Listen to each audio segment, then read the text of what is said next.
इतिहास का पिता कहा जाता है हेरोडोटस को। इतिहास का पिता कहा जाता है हेरोडोटस को। हेरोडोटस निवासी थे यूनान के। हेरोडोटस निवासी थे यूनान के।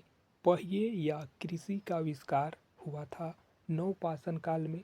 पहिए या कृषि का आविष्कार हुआ था नवपाषाण काल में। नवपाषाण काल स्थल बुर्जहोम में है। वर्तमान में कहाँ है? तो नवपाषाण स्थल बुर्जहोम में पहले था, वर्तमान में जम्मू कश्मीर में है। आग का आविष्कार तथा होमोसोपियंस, जिसे ज्ञानी मानव कहा जाता है, का उदय हुआ था पूर्वापाषाण काल में। पशुपालन का प्रारंभ मध्यपाषाण काल में शुरू हुआ था। पशुपालन का प्रारंभ नवपाषाण काल में शुरू हुआ था। एक ही कब्र से 3 मानव कंकाल मिले थे दैमाबाद से। एक ही कब्र में 3 मानव कंकाल मिले थे दैमाबाद से, जो मध्यपाषाण काल का स्थल था। पशुपालन और कृषि के प्राचीन साक्ष्य मिले हैं मेहरगढ़ से। मेहरगढ़ वर्तमान में पाकिस्तान में है। चलकुलोथिक युग है ताम्रपाषाण युग। चलकुलोथिक युग क्या है? ताम्रपाषाण युग है। भीमबेटका है एक पुरातात्विक स्थल है। भीमबेटका एक पुरातात्विक स्थल है। भीमबेटका प्रसिद्ध है गुफा शैल चित्रों के लिए। भीमबेटका किसके लिए प्रसिद्ध है? भीमबेटका प्रसिद्ध है गुफा शैल चित्रों के लिए। भीमबेटका है रसायन जिला में मध्य प्रदेश। भीमबेटका रसायन जिला मध्य प्रदेश के रसायन जिला में है। विश्व का सबसे प्राचीन अभिलेख या प्रथम अभिलेख माना जाता है एशिया माइनर में बोगज कोई को एशिया मायने में विश्व का सबसे प्राचीन अभिलेख माना जाता है बोगज कोई को। आदि मानव ने सर्वप्रथम सीखा था आग जलाना। आदि मानव ने सबसे पहले सीखा था आग जलाना। मानव ने सर्वप्रथम प्रयोग किया तांबा धातु का। मानव ने सबसे पहले प्रयोग किया तांबा धातु का। सबसे पहले पालतू बनाया कुत्ते को। मानव ने सबसे पहले पालतू बनाया था कुत्ते को। सिंधु सभ्यता का काल 2500 से 1750 ईस्वी माना गया है। सिंधु सभ्यता का काल 2500 से 1750 ईस्वी माना गया है। सिंधु घाटी सभ्यता थी आदि ऐतिहासिक सभ्यता थी। सिंधु घाटी सभ्यता कैसी थी? आदि ऐतिहासिक सभ्यता थी। सिंधु सभ्यता प्रसिद्ध थी नगर नियोजन हेतु। सिंधु सभ्यता अपने नगर नियोजन के लिए प्रसिद्ध थी। सिंधु सभ्यता की लिपि थी भाव चित्रात्मक। सिंधु सभ्यता का लिपि थी भाव चित्रात्मक का मतलब होता अभी तक पढ़ा नहीं जा सका है। सिंधु सभ्यता के लोगों को व्यवसाय था कृषि। सिंधु सभ्यता कृषि करते थे। सिंधु वासियों का मुख्य फसल था जौ और गेहूँ। सिंधु वासियों का मुख्य फसल था जौ और गेहूँ। सिंधु सभ्यता का पूर्वी पूरा स्थल है आलमगीरपुर। वर्तमान में मेरठ उत्तर प्रदेश का आलमगीरपुर में है। सिंधु सभ्यता का पश्चिमी पूर्वा स्थल है सुतकोंडोर बलूचिस्तान, वर्तमान पाकिस्तान में है। सिंधु घाटी सभ्यता का उत्तर पूर्वा स्थल है मांडा अखनूर जम्मू कश्मीर में, वर्तमान में। सिंधु सभ्यता का दक्षिणी पूर्वा स्थल है दैमाबाद, वर्तमान में अहमदाबाद महाराष्ट्र में है। आलमगीरपुर स्थित है हिंडन नदी पर। आलमगीरपुर कहाँ स्थित है? हिंडन नदी पर। मांडा स्थित है चिनाब नदी के किनारे। मांडा स्थित है चिनाब नदी के किनारे। सिंधु सभ्यता थी नगरीय सभ्यता। सिंधु सभ्यता एक नगरीय सभ्यता थी। सिंधु सभ्यता का आकार था त्रिभुजाकार। सिंधु सभ्यता का आकार त्रिभुजाकार था। सिंधु सभ्यता का प्रमुख बंदरगाह लोथल को माना गया है। सिंधु घाटी सभ्यता का प्रमुख बंदरगाह लोथल। लोथल स्थित है भोगवा नदी के किनारे। लोथल कहाँ स्थित है? लोथल स्थित है भोगवा नदी के किनारे। भारत में हड़प्पा का बृहत स्थल राखीगढ़ को माना जाता है। राखीगढ़ वर्तमान में हिसार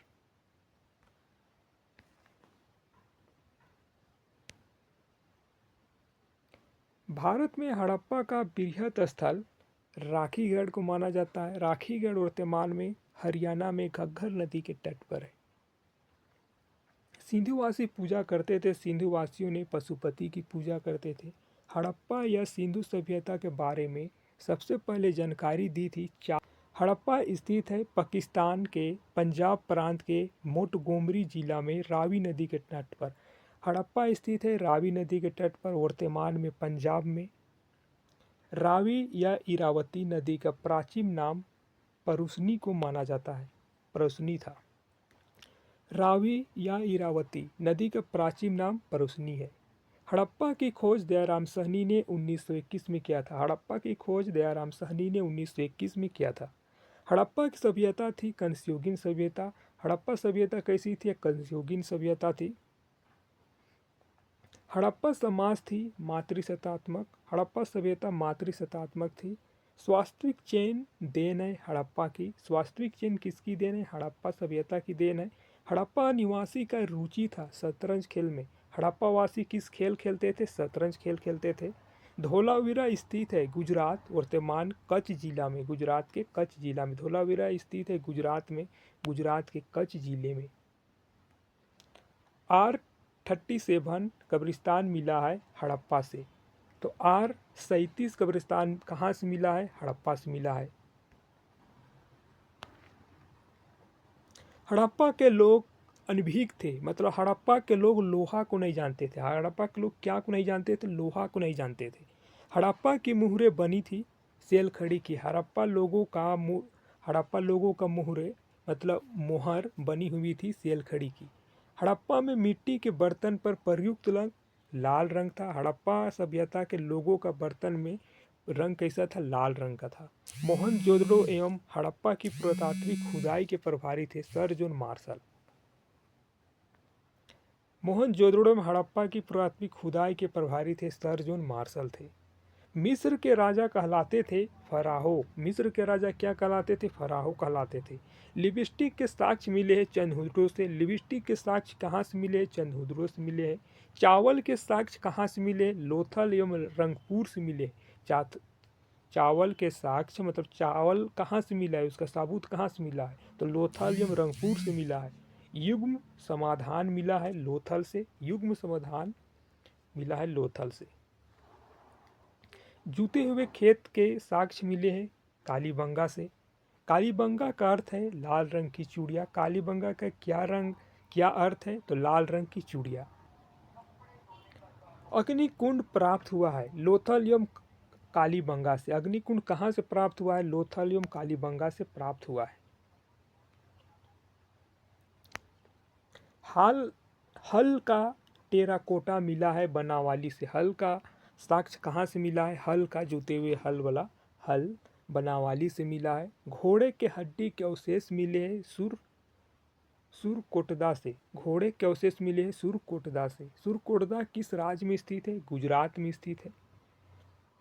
सिंधु सभ्यता की सबसे बड़ी इमारत मोहनजोदड़ो था, जिसका खोज 1922 में दयाराम साहनी ने किया था। सिंधु घाटी सभ्यता की सबसे बड़ी इमारत मोहनजोदड़ो। मोहनजोदड़ो खोज 1922 में हुआ था और मोहनजोदड़ो से प्राप्त स्नागार। मोहनजोदड़ो की खोज रखलदास बनर्जी ने 1922 में किया था। मोहनजोदड़ो का अर्थ है मृतकों का टीला। मोहनजोदड़ो का क्या अर्थ है? मृतकों का टीला। नर्तक की कंस मूर्ति मिली है मोहनजोदड़ो से। नर्तक की कंस मूर्ति मिली है मोहनजोदड़ो से। मोहनजोदड़ वर्तमान में स्थित है पंजाब पाकिस्तान के सिंध प्रांत के लरकाना जिले में सिंधु नदी के तट पर। तो मोहनजोदड़ो वर्तमान में कहाँ स्थित है? पाकिस्तान में। किस नदी के किनारे? सिंधु नदी के किनारे। मोहनजोदड़ो से प्राप्त स्मारक बृहत स्मारक। मोहनजोदड़ो से जो प्राप्त हुआ था स्मारक वो बृहत स्नागार कहा गया है। मेसोपोटामिया का आधुनिक नाम इराक का अर्थ है दो नदियों के बीच की भूमि। मतलब मेसोपोटामिया का आधुनिक नाम इराक है, ठीक है, तो उसका अर्थ है दो नदियों के बीच की भूमि। मेसोपोटामिया सभ्यता का विकास किन नदियों के किनारे हुआ? दजला फरता नदी के किनारे हुआ। दजला और फरता नदी के किनारे हुआ। वैदिक सभ्यता का काल 1500 से 600 ईसा पूर्व माना जाता। वैदिक सभ्यता का निर्माता या संस्थापक किसे माना जाता है? तो आर्य को माना जाता है। वैदिक सभ्यता का निर्माता या संस्थापक आर्य समाज को, आर्य को माना जाता है। आर्यों की जानकारी मिलती है हमें ऋग्वेद से। आर्यों की जानकारी मिलती है ऋग्वेद से। ऋग्वेदिक काल में अजीवित अविवाहित रहने वाली महिला को अमाजू कहा जाता था। मतलब ऋग्वेदिक काल में जो कभी शादी नहीं करता था वैसी महिला को अमाजू कहा जाता था। आर्य भारत आए थे 1500 ईसा पूर्व से पहले। आर्य भारत आए थे। आर्य पहले बसे थे पंजाब एवं अफगानिस्तान में। आर्य सबसे पहले पंजाब और अफगानिस्तान तरफ बसे थे। आर्यों का मूल निवास स्थान था मध्य एशिया। आर्य कहाँ से आए थे? मध्य एशिया से आए थे। आर्यों का मुख्य व्यवसाय क्या था? पशुपालन। आर्यों का मुख्य व्यवसाय पशुपालन या कृषि। आर्यों की भाषा संस्कृत थी और आर्यों का पेय पदार्थ सोमरस था। आर्यों की भाषा संस्कृत और आर्यों का पेय पदार्थ मतलब वो क्या चीज़ पीते थे? तो सोमरस। आर्यों का प्रिय पशु घोड़ा को माना गया है और आर्यों का प्रिय देवता इंद्र को माना गया है। आर्यों का समाज था मातृशतात्मक। आपने पहले पढ़ा कि हड़प्पा सभ्यता का समाज था मातृ और आर्य समाज का मतलब आर्यों का समाज था पितृत्मक और हड़प्पा सभ्यता का मातृत्मक। आरंभिक वैदिक काल में वर्ण व्यवस्था आधारित थी व्यवसाय आधार पर। आरंभिक वैदिक काल में वर्ण व्यवस्था आधारित थी व्यवसाय आधार पर। मतलब जो जैसा काम करता था उसको उसी के हिसाब से नाम दिया जाता था। वेदों एवं वेदांगों की संख्या क्रमशः 6 एवं 4। वेदों की संख्या 4 और वेदांगों की संख्या 6 है। 4 वेद ऋग्वेद, यजुर्वेद, अथर्ववेद और सामवेद। ठीक है। 4 वेद कौन कौन से हैं? तो ऋग्वेद 4 वेद ऋग्वेद है। 4 वेद ऋग्वेद, यजुर्वेद, अथर्ववेद और सामवेद है। 6 वेदांग। वेदों के अंग कितने हैं? तो शिक्षा, छंद, व्याकरण, निरुक्त, कल्प एवं ज्योति।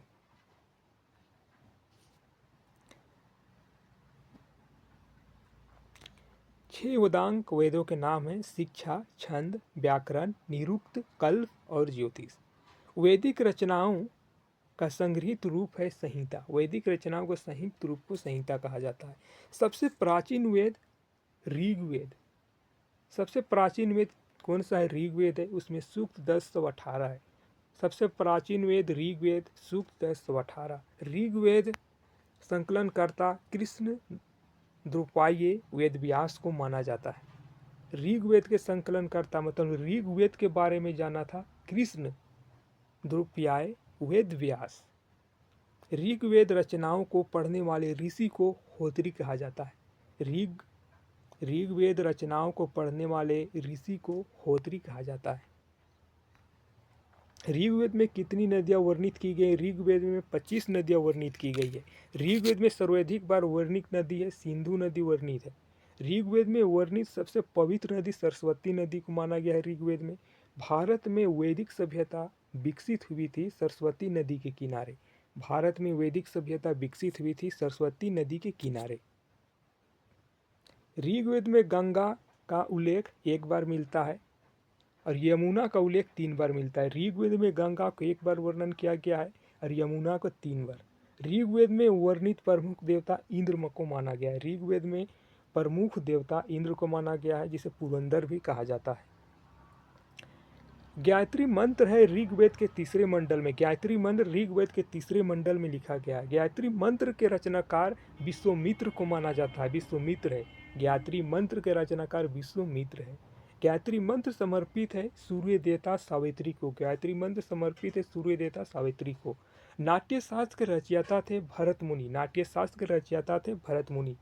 10 राजाओं का युद्ध का वर्णन मिलता है हमें ऋग्वेद के 7वें मंडल पर।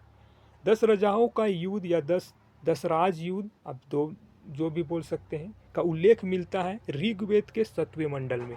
10 राज युद्ध लड़ा गया पराशनी रावी नदी के तट पर सुदास एवं 10 जनों के बीच। तो 10 राज युद्ध लड़ा गया पराशनी नदी मतलब पारुसनी जिसे रावी नदी भी कहा जाता है। रावी नदी के तट पर सुदास एवं 10 जनों के बीच 10 राज युद्ध लड़ा गया। 7वां मंडल किस वंश से संबंधित है? 7वां मंडल वशिष्ठ से संबंधित है। 8वें मंडल की रचनाएं कहलाती है खिल। 8वें मंडल की रचना क्या कहलाती है? खिल। 8वें मंडल की रचनाएं कहलाती है खिल। सोम देवता को समर्पित है 9वां मंडल। सोम देवता को समर्पित 9वां मंडल में वर्णन है। ऋग्वेद में सबसे बाद निर्मित मंडल 10वां मंडल। ऋग्वेद में सबसे बाद बनाया गया मंडल कौन सा है? 10वां मंडल। ऋग्वेद की मूल लिपि थी ब्राह्मी। ऋग्वेद की मूल लिपि ब्राह्मी थी। ऋग्वेद की मूल लिपि ब्राह्मी। धर्मशास्त्र में भू राजस्व दर था 1/6। धर्मशास्त्र में भू राजस्व दर था 1/6, जिसे लगाम बोला जाता है। वैदिक काल का प्रमुख पशु था गाय। वैदिक काल का प्रमुख पशु था गाय। वैदिक काल में किस जानवर को अघन्य मतलब ना मारे जाने योग्य माना गया था? तो गाय को ना मारे जाने का कहा गया है वैदिक काल में। गद्य एवं पद वाला वेद यजुर्वेद को कहा जाता है। गद्य एवं पद वाला वेद यजुर्वेद को कहा जाता है। यज्ञ संबंधी विधि विधान है यजुर्वेद से। यज्ञ संबंधी विधि विधान है यजुर्वेद से। धार्मिक अनुष्ठान से संबंधित यजुर्वेद।